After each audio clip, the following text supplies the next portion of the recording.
Hello,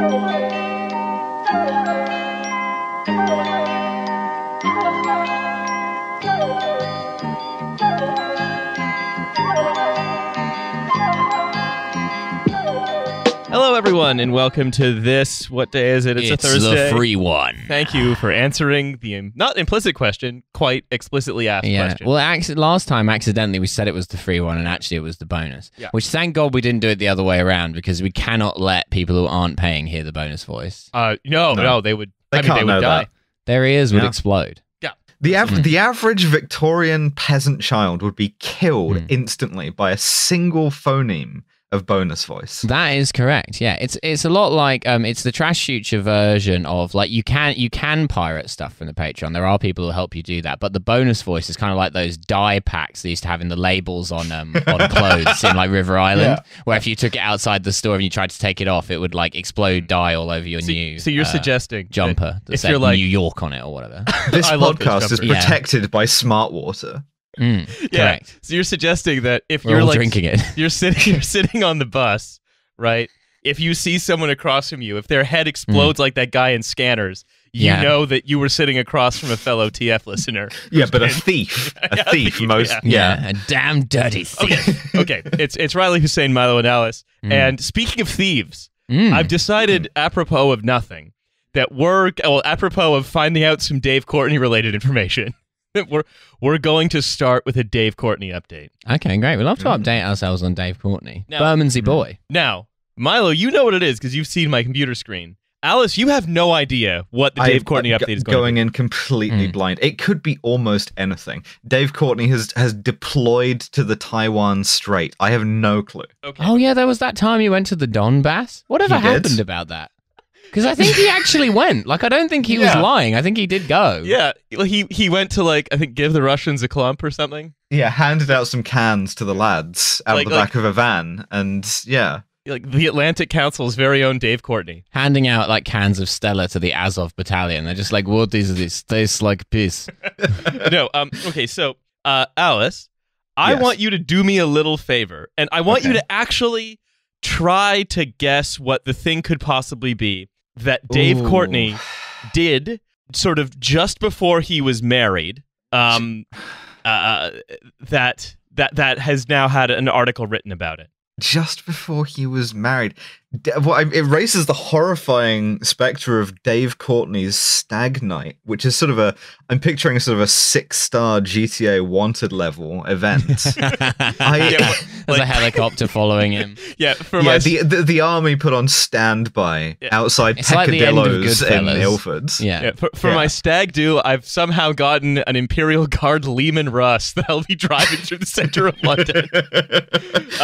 No, it is. It is. Check this out. Ahem. This is the strapline of the article. It's from the Daily Star, which I think adds a lot of colour to this. Dave Courtney was once a notorious figure on London streets, managing nightclubs and associating with the Cray twins. But alongside this work, the ex-gangster even starred in one adult film. Incredible. I mean... Villain starred in porn film after 45-minute AIDS test, then shagged any bird he wanted. They've starred out like the shagged part. Was he like a side character, like in certain porn films where you have the you have like it sounds like it wasn't a cameo, like he was fucking. He was having sex in the porn. Oh, I see. Okay, that's good. Or was he not? It's funnier if actually he wasn't having sex on camera, but like as a reward, that was like his payment.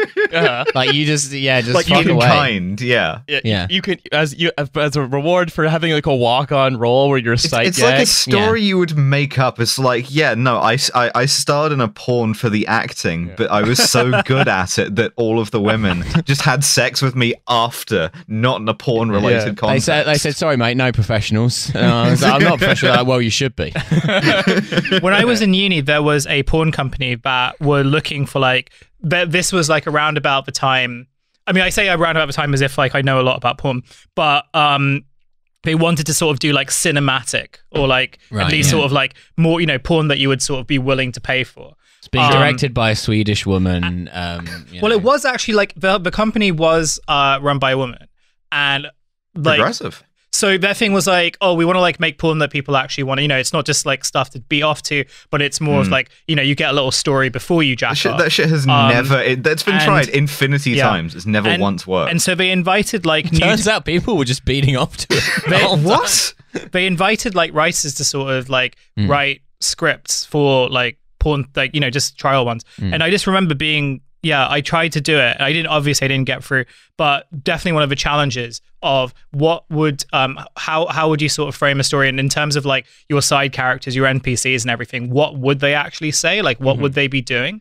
And in there's an obvious answer to that, which is, shut the fuck up before I come back here and slap your tits. Hussein, you just said a phrase that I think is making every listener say to us collectively, don't you fucking dare get sidetracked. Finish that sentence that started with "in my one."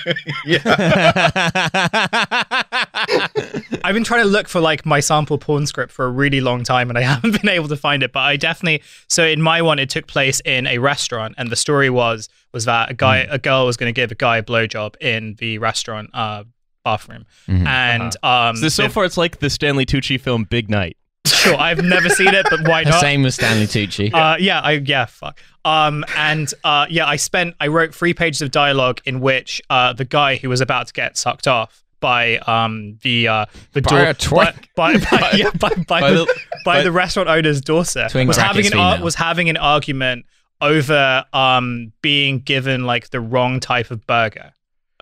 I'm being overcharged for it. Because since there's no way to give you a refund, we have to settle this the old-fashioned way. I'm sorry. The till literally is programmed that we can't give you a refund, but in this universe, there are such strong consumer protections. It's cool. Well, kind of. Actually, the story was like, I can't give you a refund, but I can give you something else. Was a line that I literally wrote in this sample porn script, but did not make it.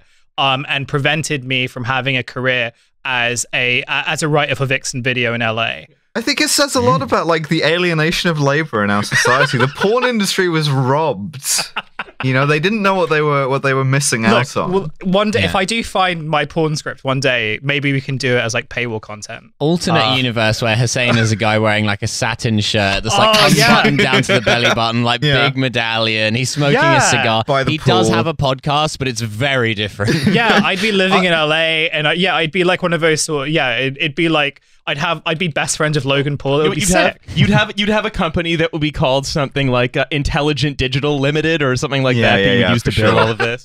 But you say a podcast. I wanted to add this though. All of this came out on a because like half of what British a certain type of British media now is just looking for celebrities to do stuff or micro celebrities to do stuff or post stuff or go on podcasts and then report what they have said and done.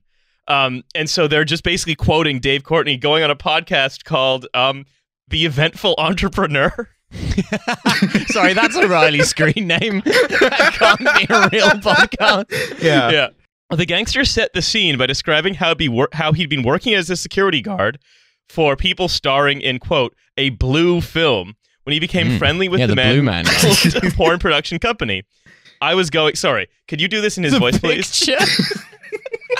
It's a picture of him posing next to a movie poster that says Dave Courtney in Hell to Pay coming soon. It's like him in a trench coat in front of a burned out car, and he's posing in front of it in like a blue velvet jacket with like a bejeweled knuckle duster on, just kind of like doing a kind of slanty smile. Dude's rock.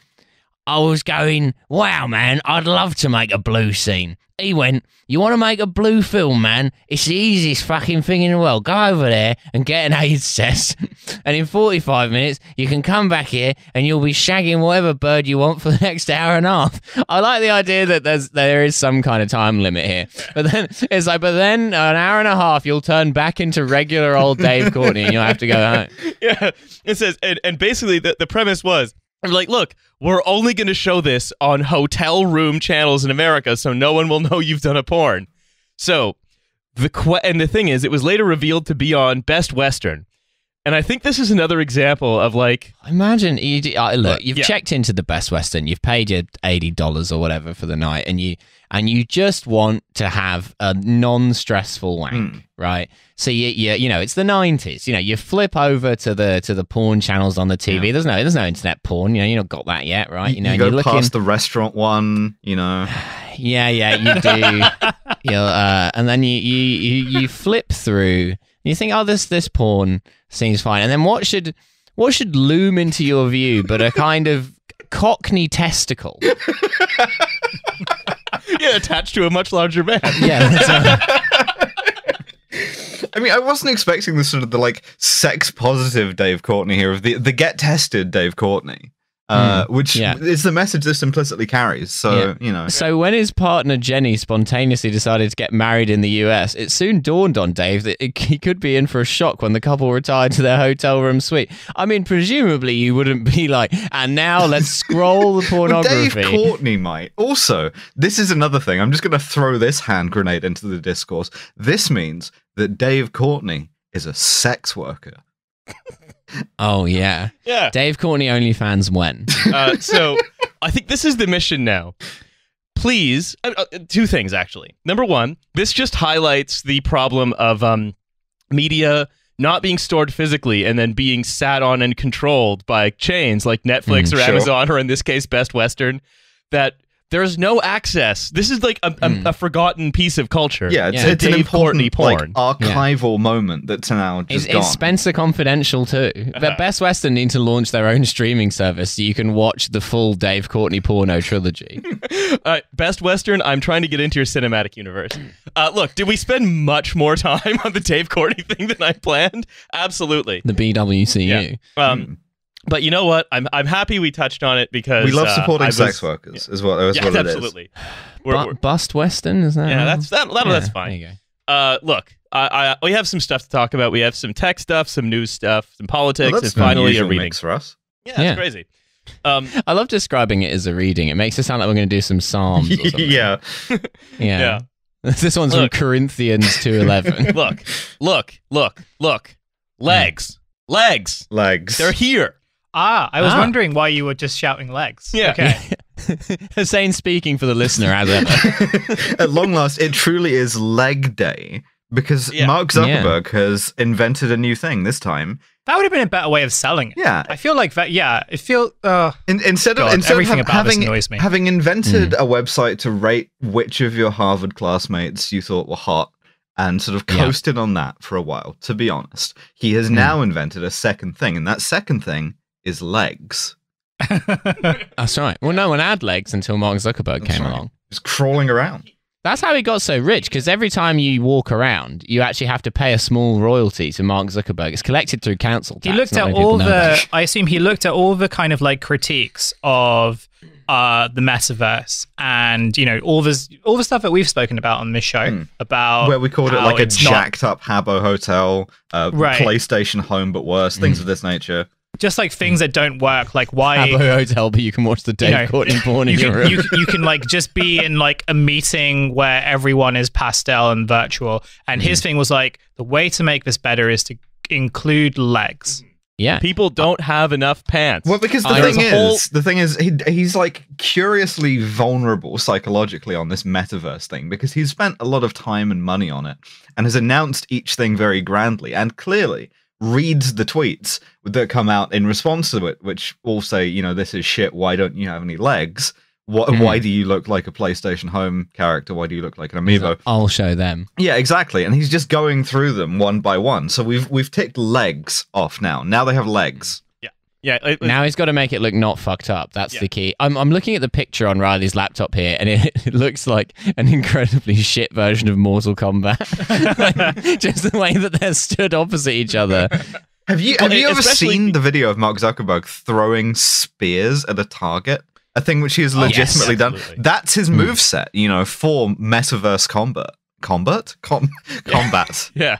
Combat. It's Albert's combat setting. Changed name of group chat to combat. As the metaverse as it is conceived by Mark Zuckerberg, and even then, like, what he's designed is just progressively better looking offices, but we're sort of at the Nintendo Wii stage. Yeah, this office has artwork on the wall in the metaverse. I mean, again, how many? Someone get Baudrillard. Tell me how many layers of simulation that is. Oh, I mean, he throws up his hands at this point, you know. We need to get one of the online lefty PhD people. So we're not going to do that. So basically, we have legs, which is, but it's. This idea's got legs. Thank you very much, Milo. What's very funny also is that they've sort of quietly seemed to have ditched one big element of the metaverse, which is that those are gone now. Just legs. Is it the compulsory AIDS test? No, it's crypto.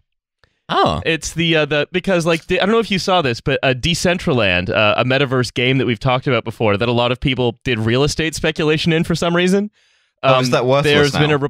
Really putting the land into Decentraland. Well, there's a report that's been released that they have a grand total of 32 active users for a multi-billion-dollar. That's a lot. That's about 32 more than I would have expected. Well, these are how many people were on Quibi when they thousands, I assume. Okay, some thousands. Right. I tell you what, Hussein, I'd still be on there if they'd let me. There was a lot of content on there that I wanted to watch. In portrait mode on the toilet, yeah, that's correct. Yeah. Look, not enough shows have an incentive to switch your phone from portrait to landscape throughout. If they'd have put the Dave Courtney porno on Quibi, it could have been a different story. Yeah, absolutely. You'd have to consume it in like little 7-minute segments is the problem. Turn to landscape mode now to get a better view of me railing this brass. You'll get a wide-angle shot of my ass if you rotate your device now. To show him in the hot tub at Camelot Castle. Beautiful. Anyway, so the metaverse has finally delivered what people have been crying out for: is legs. Mm-hmm. But also, they've moved away from like the crypto thing of trying to have a sort of persistent economy, because it turns out that whole feature of this low interest rate fueled speculation in a very stupid future was colliding with the other version of a very low interest rate fueled speculation in a very stupid future. Like they were trying to do both things that have now collapsed as having an economic basis. It's given me an idea for a podcast called Stupid Future. Yeah. Hey, you signed a... Oh, you didn't sign anything. Quickly sign something. Anything. Yeah.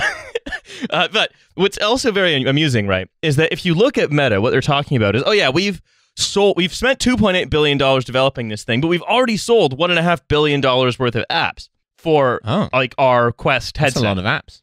But the thing is, you ask yourself, who's actually buying these? And it's large corporate clients. Is it how much of that is Meta itself? Like, yeah, well, it's there are a lot of other big companies are doing it as well, but also like you can know that no one's actually using it because Meta has an internal metric, which is how much are people using the metaverse to meet. Like how many people are sitting around a meeting room desk with metaverse headsets on, having their meeting in like, I don't know, like on the surface of the sun or on like a little island or in a conference room in another they town. Can't go around meeting on little islands anymore.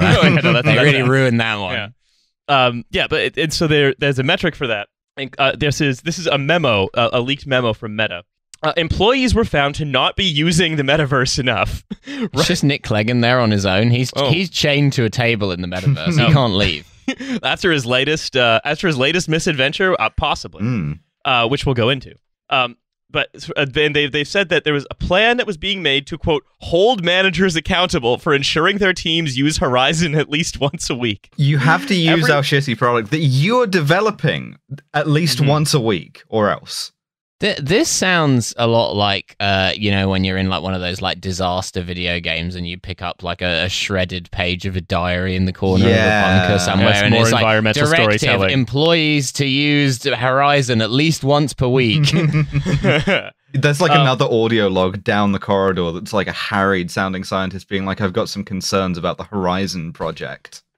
Yeah, exactly. Yeah, it turns out it was. It turns out that actually all of this like kind of blocky 2003 looking graphics. It turns out this is all the stuff that it takes to open the portal in Event Horizon. Yeah. And we're all going to be taken to hell by Lawrence Fishburne. Yeah, and then you pick up another audio log, which is a guy going, "Come here, you slag." The thing is, having legs is a gateway to having way too many legs, which is, you know. It's a gateway to having eyes in your hand. Yeah, things of this nature. Oh no, the I'll gateway probably to the make it more popular though. I guess the thing is very much like if you made it modify your body and stuff, I imagine that it'd be like at least more fun to be around. Yeah, like what? I'm all legs. My constant question about like metaverse stuff is just like you could get people to use it if it just wasn't boring. And the problem is that like because people use VR and like VR games and stuff are popular, and like, you know, you can build like dedicated communities on there and like do this. If you want to sort of make it popular, you can do that, right? What is very kind of like funny about the metaverse is really every announcement that it makes that I see is just very clearly that it lacks so much ambition, and it's very much, it just sort of seems to be this digital product that's like, well, we still have like a lot of scale and we own a lot of like digital like real estate or whatever infrastructure. So like we kind of have to do something with it, but like with Zuckerberg, it's like I just don't know what it is, because with the whole Facebook stuff, like, you know, the origin story of just like wanting to be misogynistic online and like be a creep online, like that sells, you know, like, you know, it was a very, you know, obvious thing that worked. But the pitch of the metaverse is, what if those VR apps that are kind of niche as is had all the fun of going to work? Yeah. Well, that's the thing. It's American Protestantism being hammed up by itself, right? Where it's kind of like this sort of like, well, we've developed this technology. Obviously, the only like correct application of it would be to have like a meeting about the stats or whatever. But whereas actually, you know what would get people using this? To circle back to what we were talking about earlier, fucking porn, right? You know what? Yeah, if you made a convincing porn version of this, thousands of perverts would be signing up every minute. Well, this is the thing with like VR chat, but also just like gaming, like VR mods and stuff in general. Like the reason why it's so popular is because there's like loads of porn, and you can like give yourself a massive monster dick and like, you know, do like all the giantess shit, and like it's fun, and it's just like I can understand why like people enjoy it so much. Weekend. I should make my porn in VR. Just I'm gonna make a note of that. I'll do like the script in VR. Way, copyright, by the way. If you're listening, you can't take Hussein's restaurant idea. It's that Zuckerberg fragility again. What he's done is he's read the top comment that's like, this is, you know, shitty, why do you not have any legs, and gone, I'll give them legs instead of I will give you the ability to fuck every character from Overwatch at once. And they do need legs, you know. They need asses. That's the other thing. That's true. It's true. The ass kind of in many ways, the neck of the legs. That's true. But bring it back to this, right? The command center of the legs. What we have, right, is we have what I think of. It makes me think of Mark Fisher's term market Stalinism, where it's like you can't. Where in this thing that is the market, right? There is this you are forced to participate, and you have to love it. It is a command economy internally of being like, you must do this in order to get the numbers up. So it says everyone in this organization should make it their mission to fall in love with Horizon Worlds. Love it. Amazing. Love it. You can't do that without using it, so get in there. Organize times to do it with your colleagues. I don't care what you smell. Or, more chillingly, I like that this could be about dogging. Friends. Organize time to do it with your friends. Hey, does everyone want to have a meeting about the numbers this quarter? I really love that actually deep down, this seems to sort of have the DNA of Facebook anyway. Because like if you, I mean, again, I'm basing this entirely on like the Social Network film. But if you like understand Facebook, but what other sources do we have? That's yeah, the documentary, The Social Network. with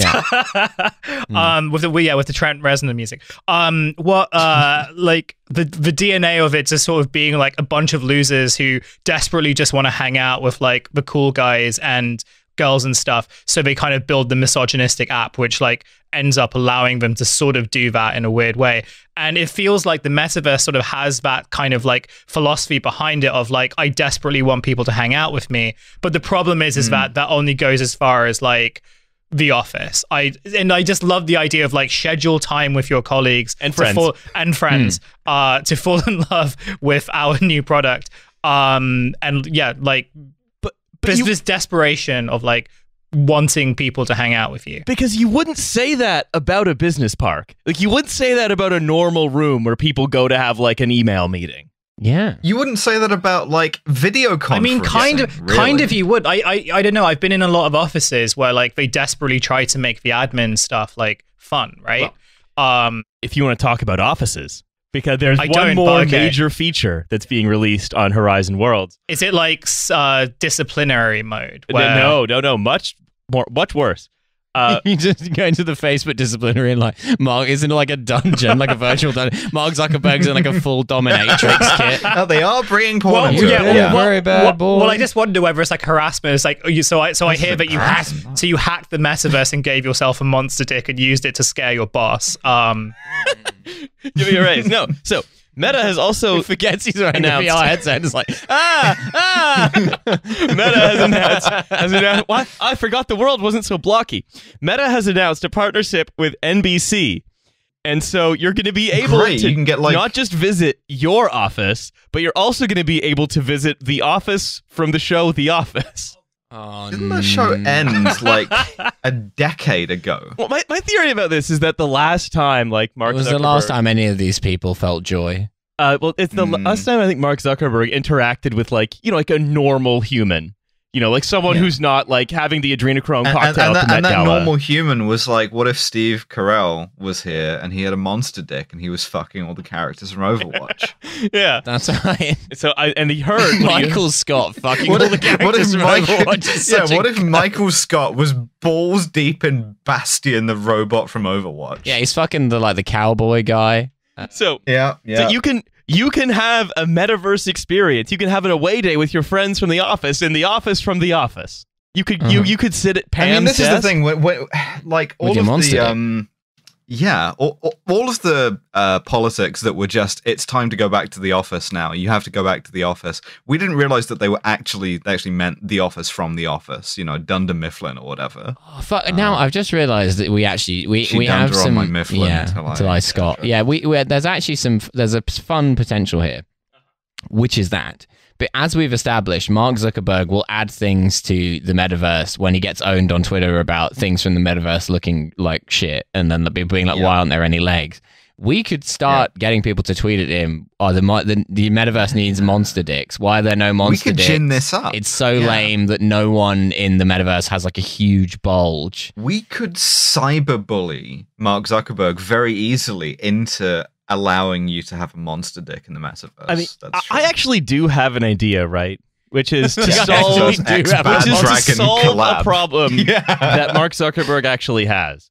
Which is to say, Mark... not having a monster dick in the metaverse. If you are listening, we see that your problem is that people don't love your terrible thing enough, and no one at your company is using it. In fact, a lot of companies seem to be spending an enormous amount of money on this because they got, sort of buffaloed into doing it by this stupid firm.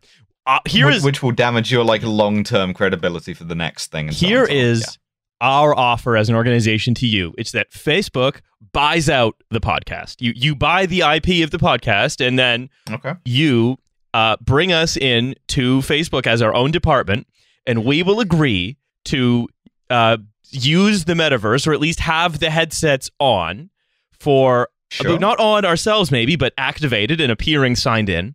We will agree to do that full time. And I support this. You know, I've often thought that when I'm doing this podcast, when I'm recording with my friends, what would really enhance it is if I was, getting sucked from the back by all of the characters from Overwatch. Yeah. Well, and crucially, you have to pay enough money for the podcast that none of us have to ever work again. Yeah, that's true. We're talking tens of millions of dollars here. Yeah, absolutely. Yeah. So, which is pocket change. And we've made this offer to other people. We've offered to live in the line on this basis. We'll go live in Neom. We will become a Wahhabist podcast for the right price. Also, I'll tell you this. The one place I'm not willing to go is a C-Pod. I won't move to a C-Pod. It just seems dangerous. Yeah, I don't think it's safe.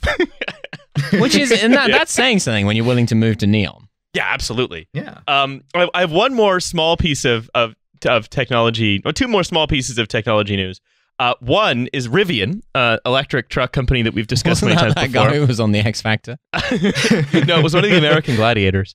What were they called in the UK? Just gladiators? Yeah, just gladiators. He's one of the in gladiators. America, they called them American gladiators. Yeah. Don't worry, they're from here. They're not foreign gladiators. Yeah. No, so Rivian, electric truck manufacturer, discussed previously on this show. Yeah, motors in the wheels, things of this nature. As compared with no, that's a different one. This is a yet different electric vehicle manufacturer that seems to have encountered something of a boondoggle. Oh no! Well, a boondoggle in the electric vehicle industry. They're actually adding boondoggles to the metaverse. So they have made 13,000 trucks so far, mostly for Amazon, which announced a partnership with them after they went public via SPAC. Which is always the mark of a good company. Oh yeah, mark of a great company. Well, they are being forced to recall a fraction of those vehicles. Just over 12,000. Oh, so it's quite a big fraction, but nevertheless a fraction. Yeah, I'd say it is literally a fraction. It is a hefty fraction. It's 12/13ths, but that's, hey, you know what that is? It's a fraction. I did maths GCSE.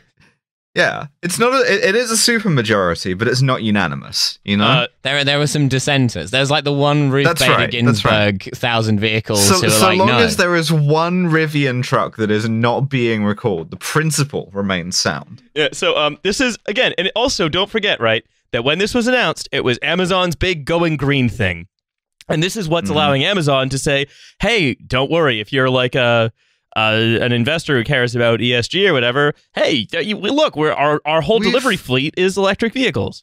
Well, we've spoken multiple times with a friend of the show, Paris Marks, about how an electric vehicle is not in itself a green choice necessarily, or certainly not as green as it's portrayed.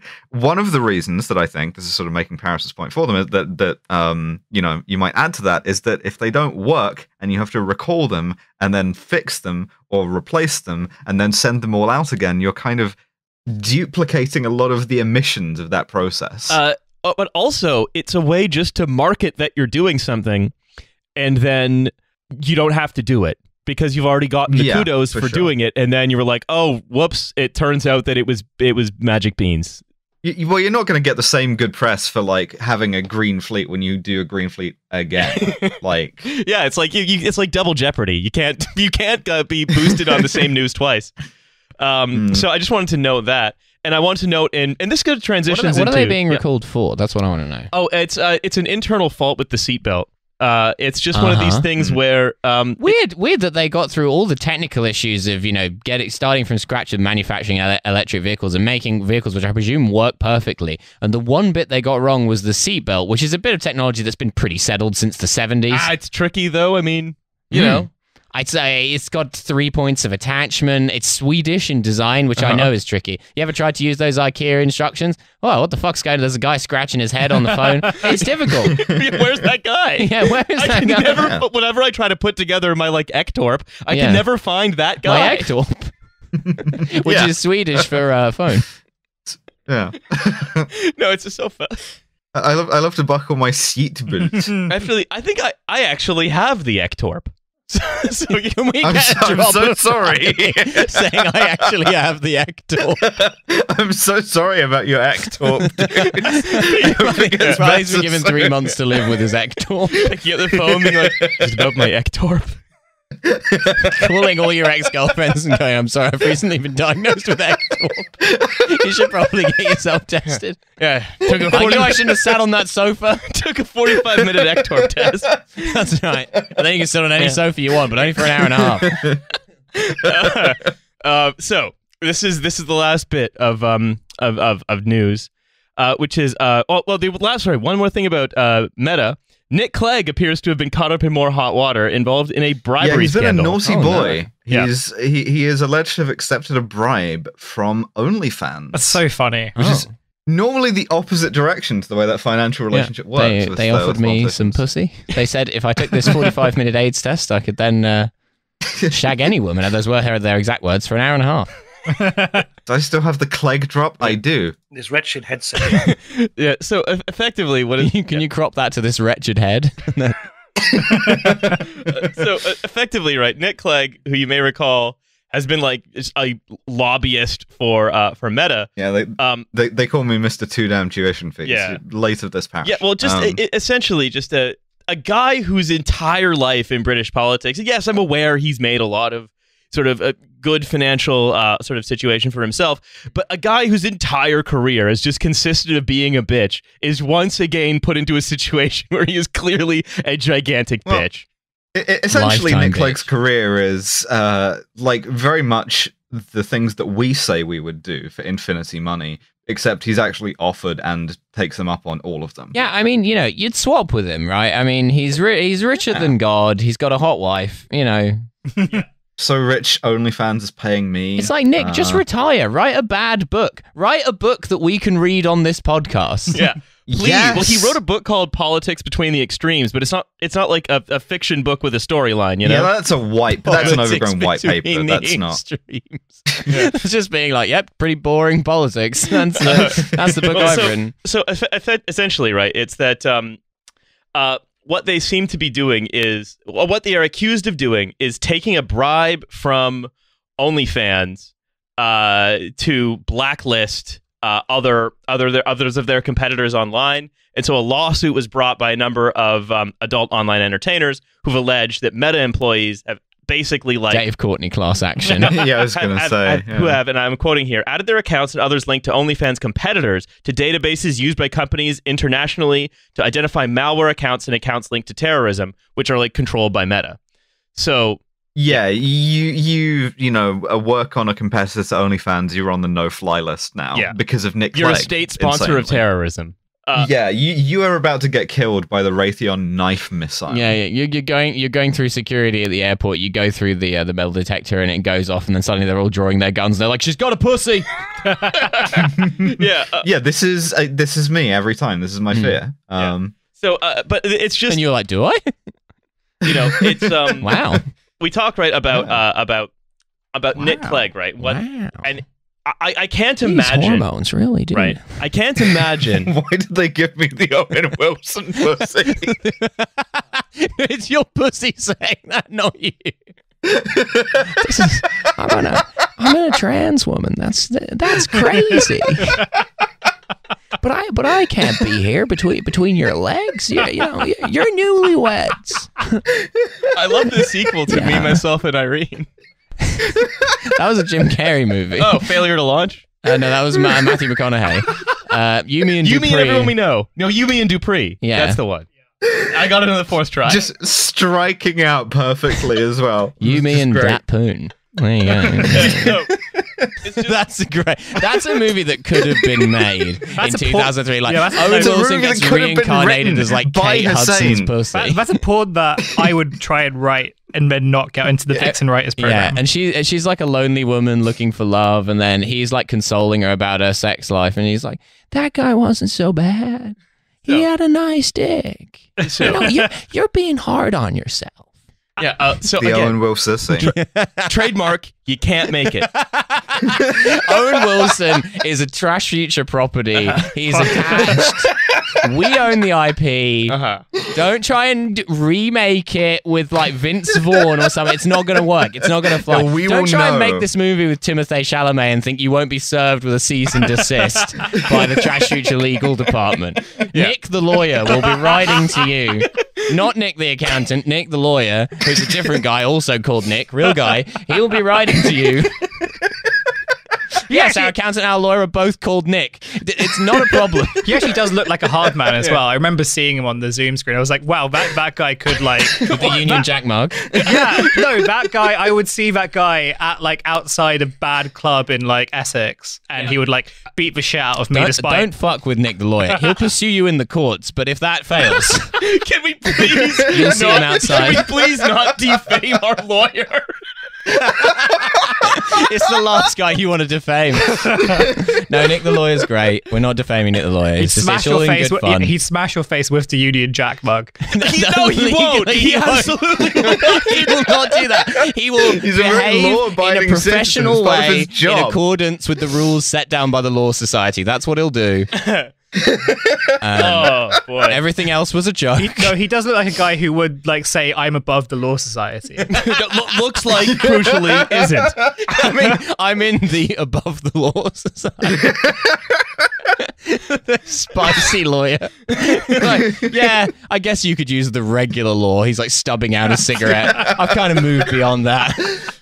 It's about, once you've learned the rules, that's when you can break them, you know? Yeah, he's wearing like one diamond earring. He's doing cross-examination. He's just like, he's just fucking chalking a pool cue the whole Arrives time. on a motorbike, wearing a leather jacket. Yeah.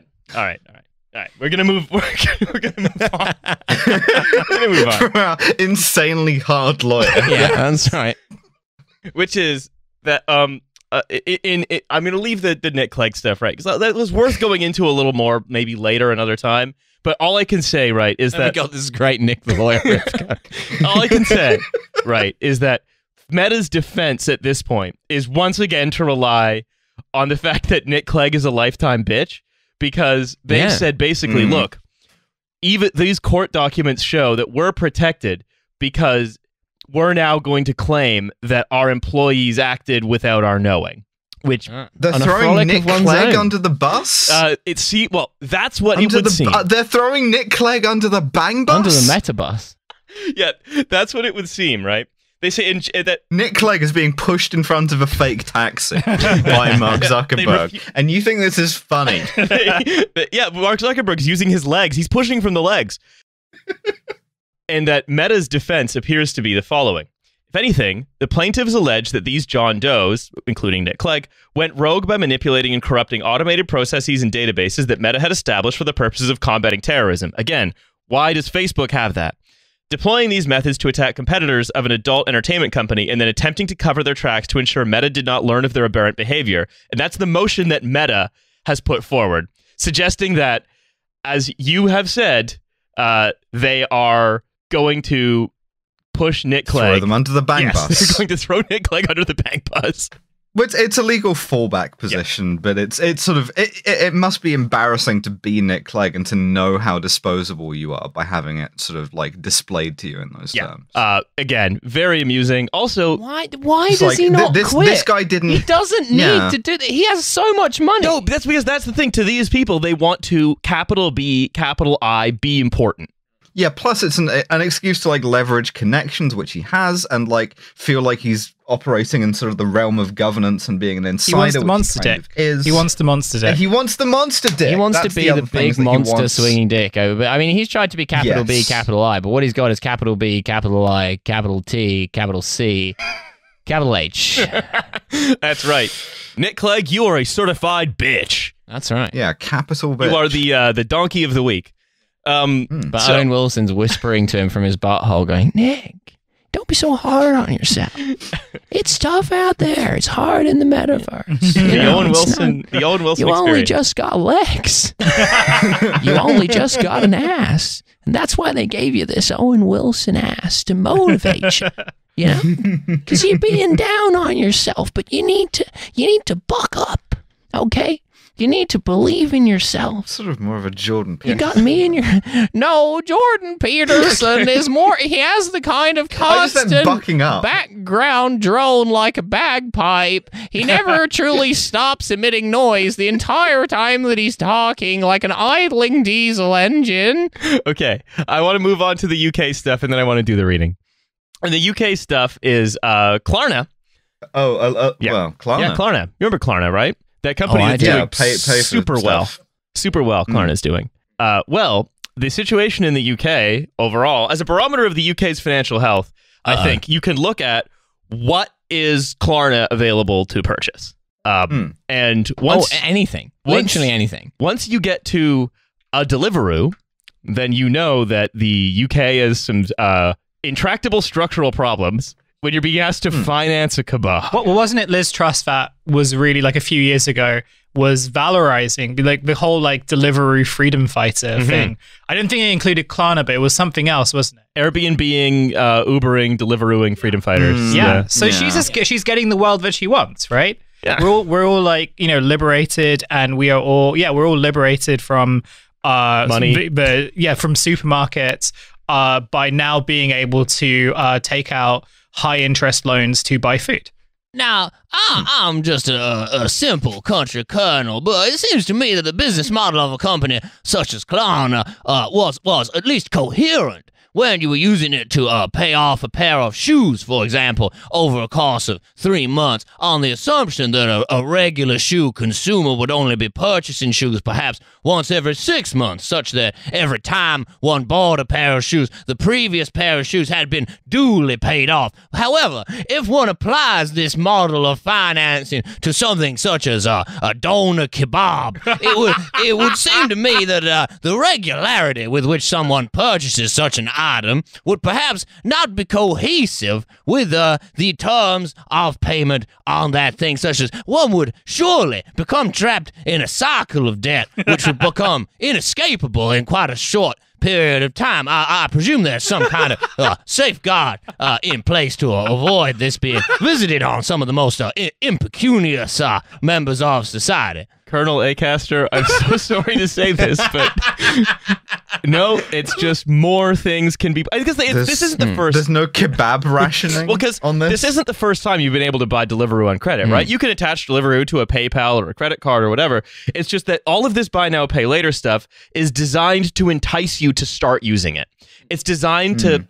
Yeah, you're not on Deliveroo having it advertised to you like, hey, you could pay this kebab off with a low-interest loan over the next 6 months. Yeah. But to be clear, they don't charge an interest rate, right? It's not a high interest loan, but the problem is you can very much get sucked into depending Just so on you it. don't pay with money. Yeah. And I mean, this is, I think, a sort of... Well, except you very much do. very much do Klarna pay charge with the money. retailer, don't they? They don't charge the consumer, but yeah. Because the thing about credit is that credit exists for consumer credit exists for the same purpose everywhere.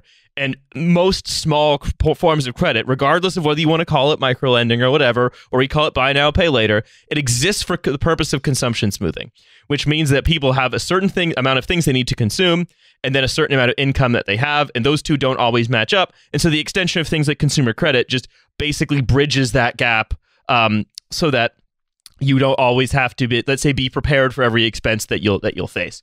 And so anytime credit seeps into structurally another part of the economy, that means almost definitionally that there are people who are unable to access that, or unable to bear that expense right now, but and that the whole premise only works if they can then bear it later. Well, this goes back to our, I believe that's what the Colonel was hinting at, in slightly more old-timey language. It goes back to the episode we did with Gary, where we were talking about how, since 2008, basically everyone apart from the rich has gotten poorer, but that's been smoothed out by just throwing loads of debt into the equation, so that kind of people's living standards have been maintained, but they're now just in more debt. They have the same amount of stuff, but they owe more money to people, and now they're doing that, but for kebabs. Yeah, exactly. That's Great. right. I personally, I would like Klarna to package up and securitize the kebab obligations. Yeah. And then we could, into tranches of like the really good meat at the top,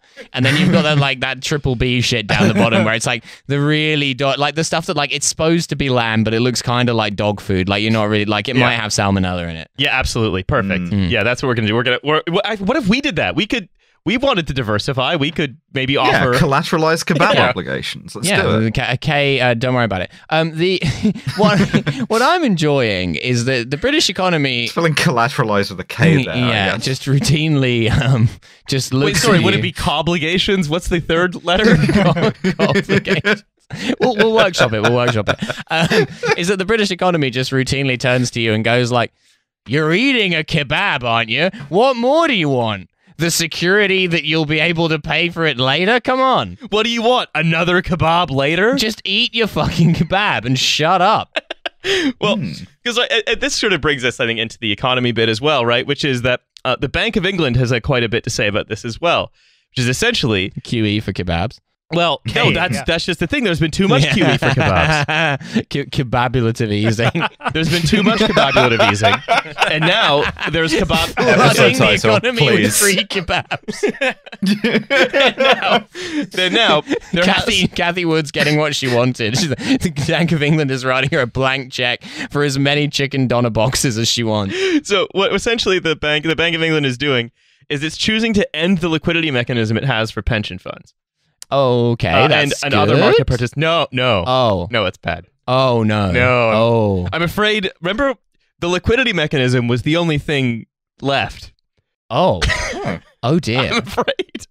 We're down to one Jenga block? Well, I guess, you know, they can't knock the tower over at that point. No, exactly. It's just one block sitting on a table that we're just pulling out. So, great. Just to catch everyone up as to what happened, right?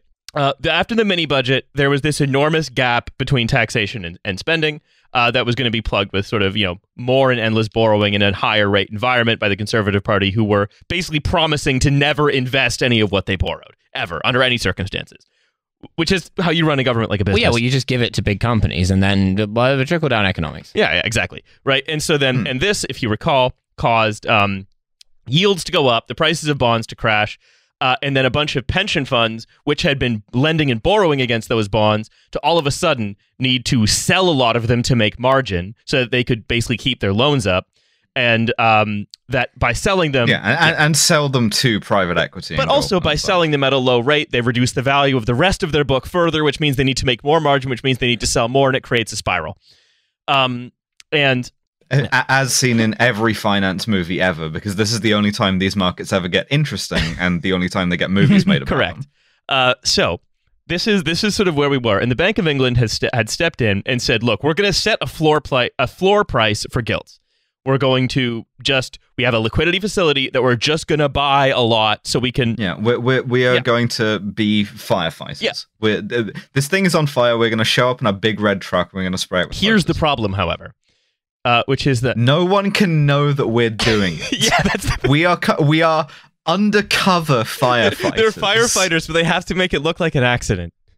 You know? Yes. Wow, with the big fire truck that says BOE on the side, and it's like, wow, we're the British overseas electricity company. I'm not spraying water on this fire. This is ethanol. No one would question the source of the firefighters who are putting out this here fire out of a sense of a communitarian goodwill. I more think it's just like a guy, like they're firefighters, but they have to like all make it look like they arrived at the scene of the blaze, like by a coincidence, and then like they're watering the garden, but they keep missing. You know, like, oh my god, we're putting out this fire by accident. Oh, crazy. So they're an improv group. Yeah, essentially. Yeah, I'm looking for an idea. Gilt prices. The British government is doing a lot of improv right now. Yeah. Did we say that? No, that was an audience suggestion. I think actually what we're going to do. Yeah, they were like, okay. What I'm hearing is cut all the taxes, and then the audience went no. And they were like, okay, give me a minute. Yeah. And so essentially, right, what has happened is that the Bank of England then realized, oh shit, everyone's rumbled us that we're fighting this fire, because what the bank cannot be seen to do is just, so we've been made. But in the sort of world of international finance, taking it like on its own terms, what the bank cannot be seen to do is interact directly with government. It can't be seen to try and fix the government's problems. It can't respond to fiscal policy, basically. It has a very small number of mandates, which is ensuring that there is a functional financial system and ensuring that inflation is controlled. Like, the actual things the central bank is supposed to do is pretty small. It's quite a lot like, when your dad is a British newspaper columnist and you've got a British newspaper column, what you have to do is like change your surname or something. So it's not obvious that that's how you got that job. So you got to kind of keep it secret. So they have those two roles, and if they are seen to be responding to fiscal events, then it reduces their credibility, which means, right, that investors will be kind of cagey about investing in British bonds or investing in the British economy because they're concerned that the currency will fluctuate wildly to accommodate the wishes of the government, right? So the idea is that by maintaining central bank independence, government spending is sort of is subservient to international capital markets, right? And again, this is also why, like, as much as it's fun to crow about how like much they've fucked up, like the Bank of England fundamentally, like, it serves those interests, right? It's a technocratic institution serving those interests. It doesn't serve the interests of the British people, really, not in any major way, unless you're a hedge fund owner, certain hedge fund owners. And so basically, essentially, because it was seen as being, or it's concerned that it's being seen as not credible, meaning responding to fiscal events rather than just maintaining its mandate of low inflation, it has price stability rather, and then causing recessions if anything ever gets a little bit too hot. The other thing that it does, just pushes the big recession button, is that it's saying, okay, pension funds that were nearly wiped out by this thing, other major institutions, You have 3 days to get your house in order, which was 2 business days before this podcast came out. So we'll see how it went, or if because what's happening at this point is the bank is now briefing against itself, which is the funniest thing. Like a couple of these guys with trench coats on over their firefighter uniforms are like, we're getting back in the truck and we're leaving. Also, we were never here. And then a couple more of them are like, don't listen to these fucking idiots. We're going to have to keep spraying this totally ethanol on this fire. So essentially what's... well, they are spraying water on the fire, to be fair. The ethanol came from the pension fund. They're lying that it is ethanol in order to preserve their cover as undercover firefighters. Understood, yes. Why? We're actually undercover arsonists. No, we're overcover arsonists. Yeah, that's right. So it would be very funny to see a fire truck with arson on it instead of fire. Undercover fire truck. Yeah. So that's the situation, right? UTF shirt, perhaps. I mean, look, if you recorded footage of a fire truck putting out a fire, say on the security camera system of the Saudi embassy in Washington D.C., it might very well look like it was actually starting a fire. But basically, right? What's the only functional arm of the British government left that isn't, when I don't say subsumed with politics, I mean like subsumed with party politics, right?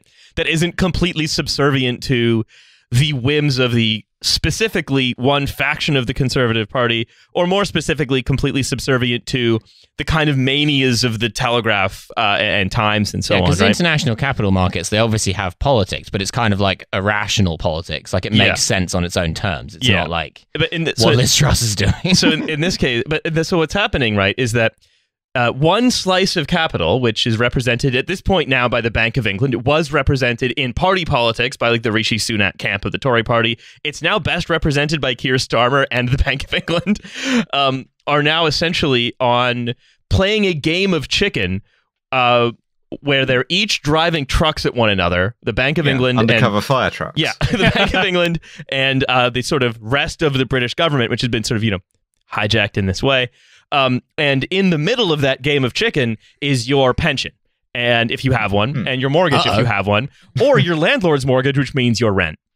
That's all in the middle of these two trucks, who are now basically playing a game of chicken over who gets to control the British economy. They've left the firefighting business. The house is still very much on fire, but maybe the leaving the firefighting business is just a fake out. Maybe the government will decide to stop the fire, but they've said that they're not going to stop the fire, even though, Alice, as you said, Kwasi Kwarteng has spent the last, 48 hours. Oh, they took... Kwasi has been to the IMF in Washington, where he has spent the last however many hours getting his dick and balls hit with a knotted rope by Le Chiffre. They're remaking Sallow at the IMF right now. Yeah. Manja. He's just going to check out this very nice restaurant called Comet Pizza. Yeah. No, he's gone to check out the restaurant from your script. Comet Pizza. I thought, weren't the government today hinting that they might walk all of this stuff back when Kwasi Kwarteng returns from being tortured? I think at this point they were, and then he came back and said that he wouldn't. Yeah, that's why I don't even care to speculate about any of this stuff, because all of these people are constantly backstabbing and betraying. It's like it's like a reality TV situation at this point, and so they'll have been 4 different backstabs, reversals, U-turns, betrayals, and denunciations and so on by the time this comes out. Kwasi, the situation, Kwarteng-Tino. Yeah. And it's getting faster every time, because a week ago people were saying, Liz Truss will be out by Christmas. Now they're saying out by next month. So who's to say? And the thing is, Hancock Endgame, baby. Yeah, the Tories can't get rid of her, right? It's too soon. They can do whatever they want, because the 1922 committee can just change the rules. Oh, yeah, I guess more like the 1984 committee, am I right? In my opinion, I would say that is right. Right, but the other thing, right, is all of this boils down to as well that they continue to be in this impossible situation of promising more spending cuts when but not promising spending cuts to anything anyone cares about. So no, we're not going to cut the NHS, even though again they'll probably just not uprate it in line with inflation, which is in fact a huge cut. Or just even not funding it way more when there's greater demand on its services is in effect a huge cut. There are lots of ways to cut it without cutting it, and they might just have to do that anyway. But they've promised no cuts, which is kind of insane because they said there were going to be cuts. I don't know. Yeah, and it's led to some weird situations, like that 1922 committee meeting, which led to sort of a backbench revolt demanding a higher corporation tax. Which we truly do live in topsy-turvy world. There's a backbench Tory revolt about raising corporation tax. Like it is a crazy, like it does feel as though everything is getting dumber and faster. Like every new Tory prime minister has to leave in disgrace, but like an order of magnitude faster than the previous one. Like it's sooner or later everyone will be a Tory prime minister, but for 15 minutes. I love the idea that like these sort of like right-wing theory guys finally sort of like got what they wanted, and they like are just sort of losing their minds over the fact that like none of it is working. Like they've spent so long like imagining like their libertarian utopias with like, you know, no age of consent rules, like probably all those nights, all those like years spent at the Adam Smith Institute boat party, imagining what like the sunlit uplands would look like, and now they've been sort of left with this. And I don't know, I every time I look at like certain sort of like right-wing theorists and how they're kind of responding to this moment, it does kind of look like they are melting down, and that is genuinely quite funny to me. Like in spite of everything that's happening, it is very funny like that they are sort of having massive dusting meltdowns. My hands, being like, well, we kept these dangerous extremists out. Now it's time for us to institute some well-managed revolutionary policies. You know, and the boot is heading towards the rake on the ground. Their line is now either like, oh, we're not actually trying proper free marketeerism, or true free market economics has never been tried. Yeah, it's all state capitalism. True Hayekism, or things fail. It can only be fail. Or like, you know, things would be worse under Corbyn, and it's just like, well. There's the third argument as well, which I think is worth talking about. Which have we talked about how the U.S. exports its inflation on this show? No, I can't. No, but it's one of the sort of fun perks of being. I assume that's what all the sort of like American snacks being imported into London contain. In all the American candy stores that are all tax dodges on Oxford Street. No, so this is basically the U.S. government is working in partnership with the Albanian mafia to sell a lot of cocaine in London and then launder that money through candy shops.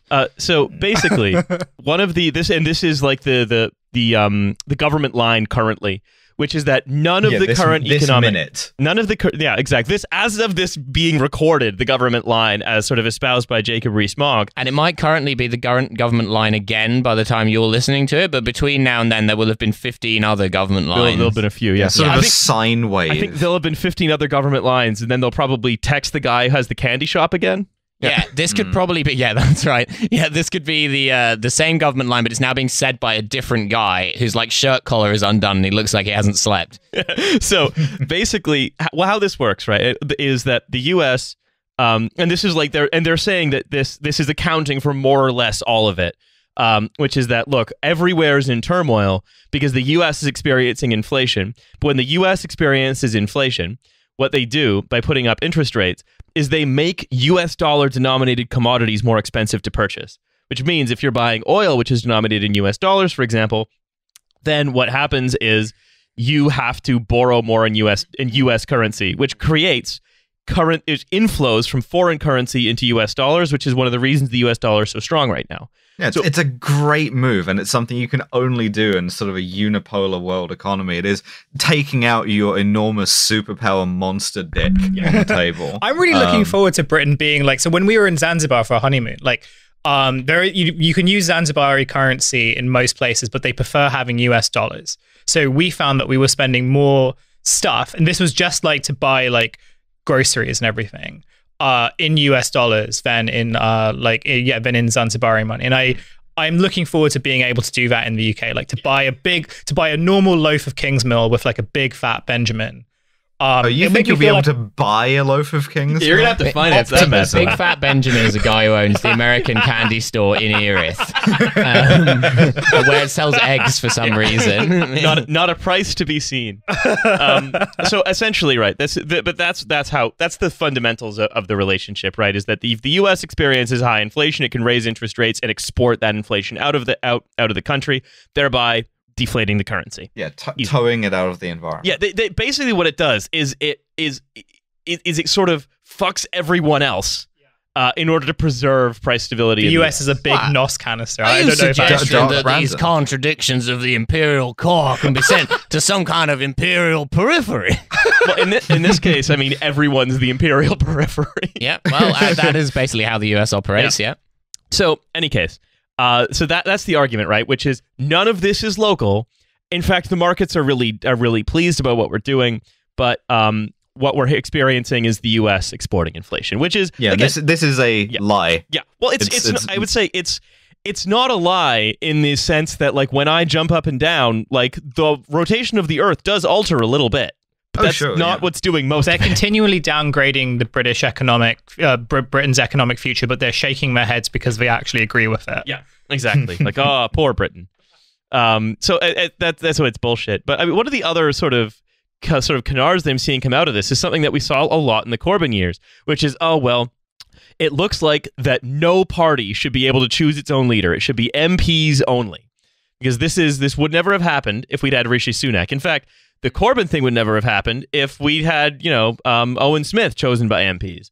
And yeah, so because on. if we'd have had Rishi Sunak, we'd have had managed decline. None of this unmanaged decline, unfettered. We want fettered decline. We want decline we can predict. Literally, yes, that is, yeah.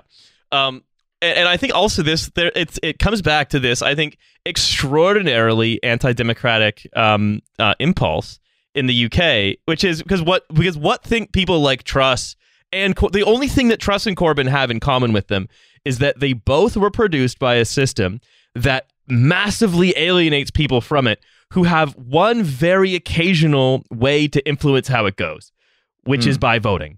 And so essentially by removing the kind of management layer from democracy, you've allowed two very alienated groups, alienated in different ways. Some might say the alienation of one is more productive than the other, if you get my meaning. One's alienation tends to sort of madness of fascism, the other's alienation tends to volunteer border guards, things of that nature. But the solution, of course, the only solution the British political system can conceive of is, well, the problem comes from the fact that there's one little hole through which like some amount of limited democracy can enter this extremely shitty and alienating system. And it sounds like Owen Wilson. Everyone's shoving all this democracy through me. I mean, I've been unemployed for years. This is wow. I can't handle all these votes. Owen Wilson isn't unemployed. No, his character would have been unemployed for years. Sorry. Oh, so I haven't seen enough Owen Wilson he works movies. at Shoe Zone. Oh, so sorry. So it's not Owen Wilson it's Owen Wilson as. Okay, so he's not playing himself. He's playing the democracy hole. Okay. Can we please call this episode Kebabulative Easing? Of course we can. Laughing about Of course we can. All right. Anyway, look, that's all. Like, I don't want to talk too much about the specifics because, as we've said, they're going to change so much.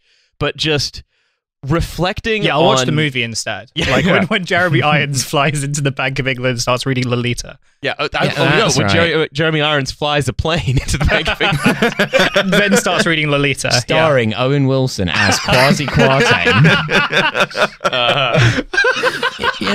I just wanted to lower the corporation tax. People said that was crazy, but I said, guys, you gotta believe it can be done. So one last thing before we go to the article, right?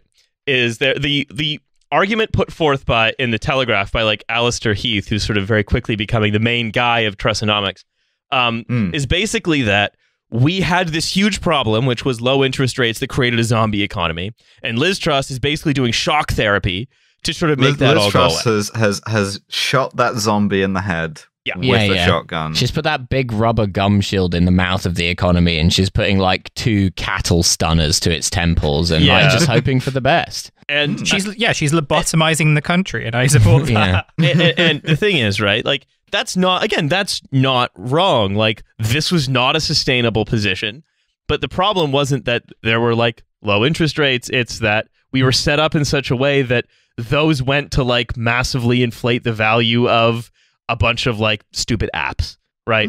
So if only that was something we discussed on this podcast. Yeah. So effectively, right, the argument from the Trustonomics boosters is that look, this needed to happen, and yeah, I think you could argue that like this, one of the reasons that like everything is so shitty and unaffordable, in fact, as we talked about with Gary, is that this low rate environment basically made stuff like housing unaffordable, because the only way you could get housing was to get credit, the only way to get credit was to have money, and so on and so on. But the thing about a shock is that a shock benefits whoever's in power at the time of the shock, because they get to rebuild after the shock.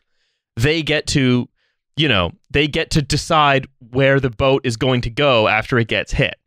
And so even if like... And Liz Truss has gone with the Marianas Trench. Yeah. So basically, right, like the people who are saying, oh, this is necessary, still have no way to account for the fact that, okay, well, it might have been let's say, creating a zombie economy, but they never contend with the way it was done. The problem wasn't just the interest rate. The problem was how it was all set up. And finally, they never contend with the fact that they want to make it sort of much worse. So that's how you can dismiss that out of hand should it become necessary. If you meet your British uncle at the Thanksgiving table in a couple of weeks. That's right. Yeah. If you're an American with a British uncle, yeah, we've got a toolkit for you. You can buy it from our website. That's right. You show that uncle. Yeah, it contains a big cattle stunner and one of those little rubber gum shield things. So, how would you like some shock therapy, uncle? I'm going to read an article. Sign this waiver. I'm going to read an article now. Telegraph columnist Robert Taylor, a man who looks like a haunted baby. He looks like someone who would work at Mark Corrigan's like loan company in like one of the middle seasons of Peep Show, and would be someone that Mark Corrigan would hate. He keeps saying things like, yeah, and that's what the metaverse is going to be. Mark. Shaggy birds. Here's the beginning of the article. We need another war, an elderly relative used to insist in the 1970s. Now, this is doing the thing. It's doing the conservative article thing. Where, watch this. Even as a child, I found this idea puzzling. Well, yes, a war would sort them out, I thought. It would definitely do that, but it would also involve mass human slaughter, you mad old fool. Again, end the article. Yeah. What? You know what? Short and sweet. Also, there is a war in Europe right now. We've got one. Well, if we all shoot ourselves in the head, this economy stuff will no longer be a problem. Like, I guess. Technically, you could say that. We could really reduce the pressures on, like, consumption. That'd be good for the NHS. Yeah. Yet here I am. Waiting times right the fuck down. And then he goes, well, except for self-inflicted gunshot wounds. They would create quite the backlog. I assume you triage the ambulance those quite service quickly, would be pretty busy for a bit, but I think most of those people aren't making it to A&E. I think they're getting pronounced dead at the scene. Yeah. And for sure, and it's one of those situations where, this is the shock doctrine. It gets worse before it gets better, right? Anyway, remember the last line of that first paragraph. It would involve mass human slaughter, you mad old fool. Yet here I am thinking along similar lines half a century later. You've become a mad old fool. Pretty easy bit of analysis of the syllogism there you can do. Not to be Socrates about it, but what do you notice about this situation, Robert? He says, not about war. I'm not that callous, but impending blackouts, maybe. It's something nicer than war, like impending blackouts. It says, first, to be clear, blackouts are an appalling prospect for the elderly and vulnerable. End the now, article. Skip, I am sensitive to the Holocaust. But things of that nature. The winter is going to be hard enough without your home power being cut with just a few hours' notice, especially if it's a cold one, like those, and then this is a strange adjective, sadistic long-range forecasts say. Sadistic forecasts? Are they sadistic, Robert, or are they accurate? That's why the government and National Grid will do everything to prevent such a calamity. I hope that they succeed. Well, the National Grid will. I have a lot of doubt that the government will. But what if they don't?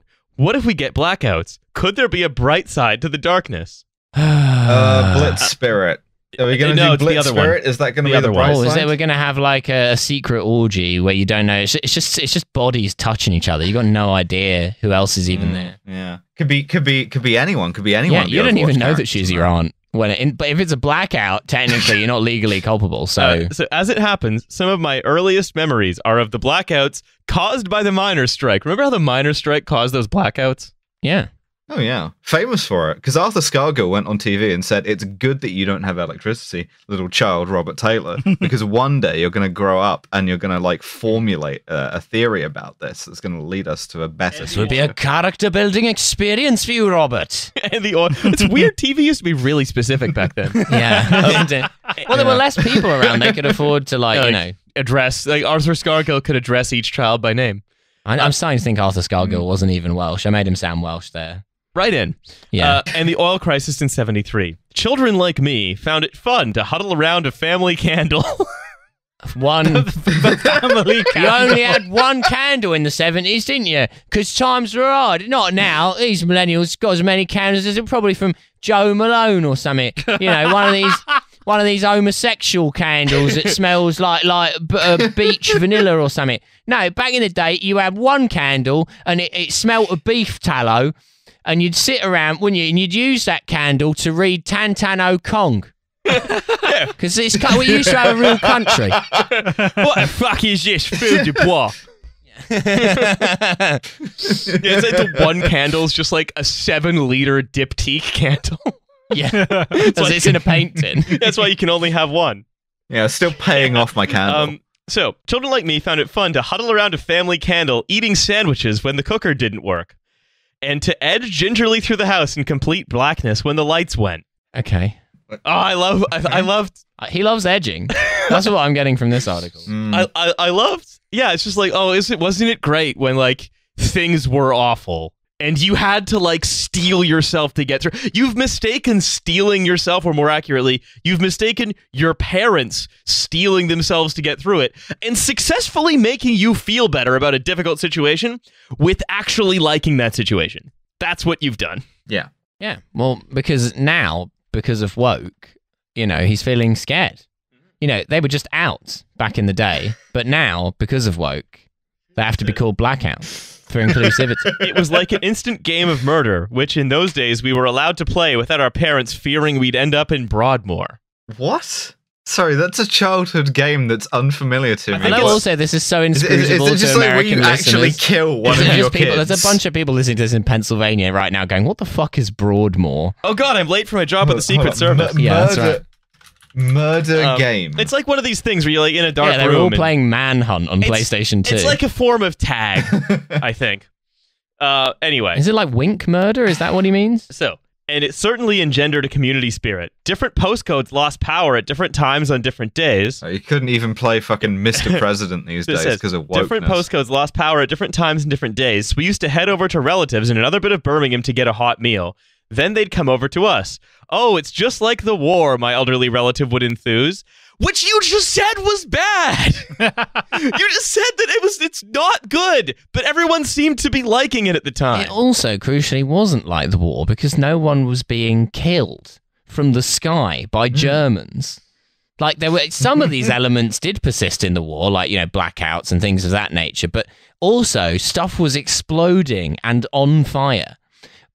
That's a crucial difference. I can't help but feel like I feel as though the boomer desire to imagine that they were basically in World War II because there was a week in the 70s where the bins didn't get collected is as though that was the point of World War II. Hitler was like, the English will not have their bins collected for ein Woche, and then they will come to my thinking. So, the people of Coventry will rue the day that they ignored Adolf Hitler when the bins are smelling quite bad. We looked out for each other because we had to. Could that same sense of community togetherness be kindled today? No, it couldn't. After many decades of trying to deliberately destroy it, I don't know, maybe, but like it was your lot who fucking did it in the first place. One of the best examples of that is just like during the lockdown, like how many mutual aid like networks has sort of collapsed within a few months, but also how like the kind of extent of social interactiveness was like your neighbors snitching on you for going for like a second walk. Yeah, their candle over there is too... Hello, is that MI5? Their candle's too big. They're hoarding candles next door. Can you send armed police, preferably the parachute regiment, I think. No, I think, honestly, I know you haven't asked, but I think they should all be shot dead. No, I don't think you should even question them first. I think you should blow the door in and shoot them all in the head. That's just, I just think because they are violating, the camaraderie spirit. So, here's the next paragraph. Just works out he's on the phone to the speaking clock. And blackouts could be just the ticket to shake some of today's youngsters out of their sense of entitlement and self-righteousness. Entitlement to what, Robert? What the fuck do we have? Multiple candles. We haven't got anything. You have all the stuff. What? Like, it's just like, you can go out and have toast, can't you? In a restaurant. Oh, you couldn't do that in the 70s. You know what you could do in the 70s, Robert? Buy a house for a fucking tenner. You dickhead. Man becomes so angry he begins to sound a bit like Liz Truss. That is a disgrace.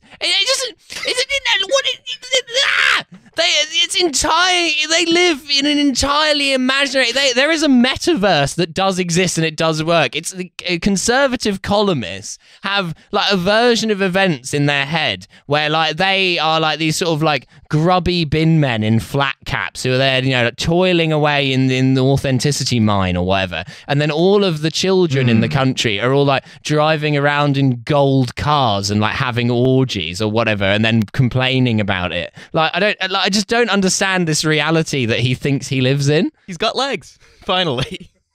Yeah, they've all got legs. It says, well, didn't have legs in the 70s because it's a 3-day week. At a time when sensitive youngsters need counseling after watching Rod Little on Question Time. Yeah. Yeah, this was me. I actually needed some counseling after that because I was owned. I needed counseling because I thought he looked too good. Well, the form of counseling that we did was we made that Pen and Pixel album cover of Rod Little with the Lexus and the Rottweilers. Find that again. The horror of losing the means to power up their phones might jolt them back to reality. Oh, they're on their phone. So good. Rather than being because your phone, of course, is a frippery, a bagatelle, not something that contains anything that you might use for work or your social life. Rather than shivering and getting pneumonia and living in the moment next to your family candle, the woke youngsters are too busy on their phones. Yeah, trying to sign up for counseling after having seen, Rod Little do a fart on Question Time. They're texting their therapist. Yeah. I mean, also, like, if there's anyone who's on their phone 24 hours a day, it's fucking Telegraph columnists. I mean, pull the other one. Like, these are the most deeply, like, online-brained people on Earth. Well, they're doing it so they can save everyone else from it. But I'm going to go on. Meanwhile, a blackout or two might demonstrate the naivety of the net zero agenda. Blah, blah, blah. No, it wouldn't. If anything, our excessive reliance on fossil fuels is one of the major reasons we have ended up in this precise situation. If any of you cunts had allowed this to be taken seriously 10 years ago, what it fucking should have done, we could have built nuclear power stations and solar power and wind energy, and we would have basically infinity free electricity. It is honestly remarkable that a bunch of people who claim to be capitalists for reasons of nothing other than they think doing environment stuff is gay manage to systematically prevent investment in arguably the most profitable venture since the dawn of the Industrial Revolution. What the fuck are you talking about? Oh, Milo, you're so veiny in your forehead. It just doesn't make any sense. Like, there are other things which I can allow on the basis that at least someone benefited from it. But in a meaningful way, no one has really benefited from not investing in green energy because, like, other than, like, a few oil companies, like, it's such a profitable investment. Even on purely capitalist terms, there's no reason not to invest in this. It's such a great investment. Oh, but what if the oil companies, what if those people are my friends and they're the ones in my office and they could have invested in it? I mean, yeah, anyway. What if the solar panels block the road and it means that people can't see my Land Rover? This is my emotional support oil field.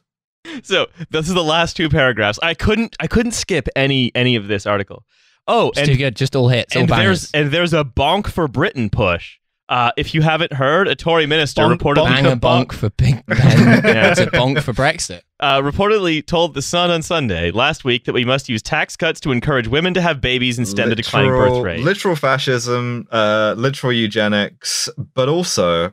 we've just become Japan at this point, and I'm going to keep it real with you. 56th Prime Minister of the United Kingdom, Liz Truss, this will not improve our declining birth rate. But also incredibly funny that they're trying to do this, like, quite overtly sort of fascistic thing, but in a country that, like, just hates children. Also, they hate their own children by the nature of this article. Weirdly. They hate parents. They hate other people's children. Yeah. They hate immigrants' children. Like, you know, there's like a big push right now. Or there's like some sort of push to be like, yeah, foreign students who are like pay like out of their ass to sort of go to British universities and like sustain like loads of British towns. They also have to choose their favorite child to bring with them, but not all of them.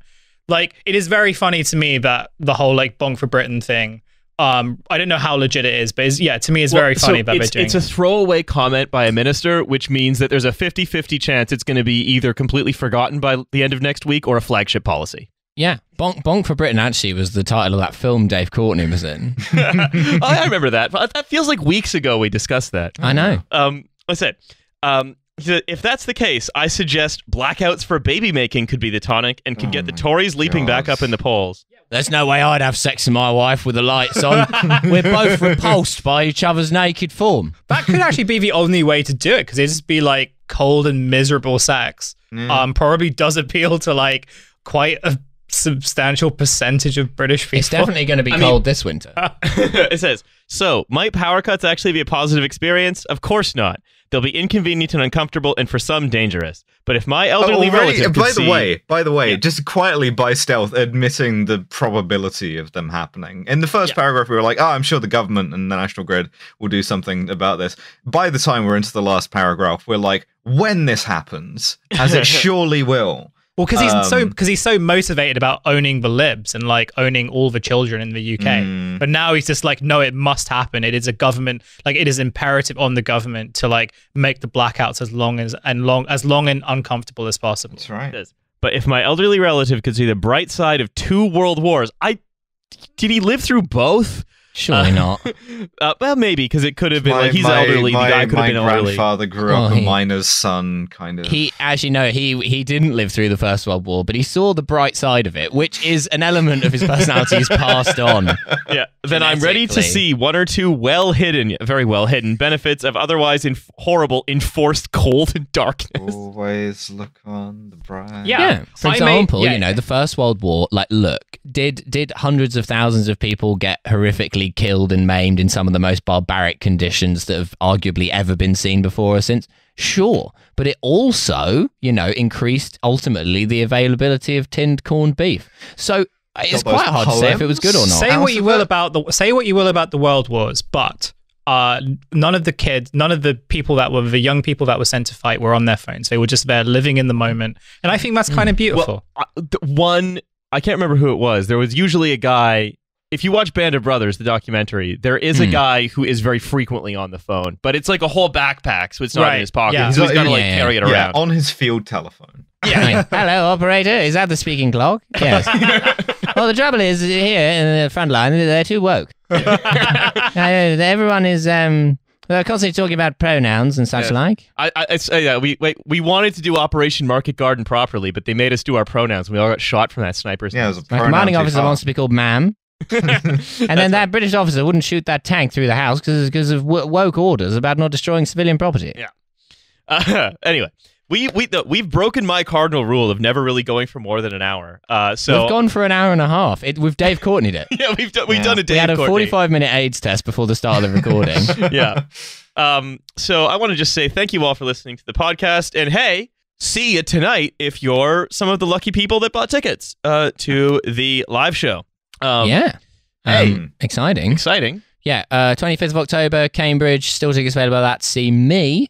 Also Australia, still tickets in Brisbane for the 8th of November, still tickets for Britanology on the 19th of November in Melbourne, still tickets to see me in Melbourne on the 21st of November, and really, hopefully, by the time this comes out, the tickets will be up for my stand-up in Brisbane and Sydney, which will be on the 23rd and 24th. Is our show in Sydney now sold out?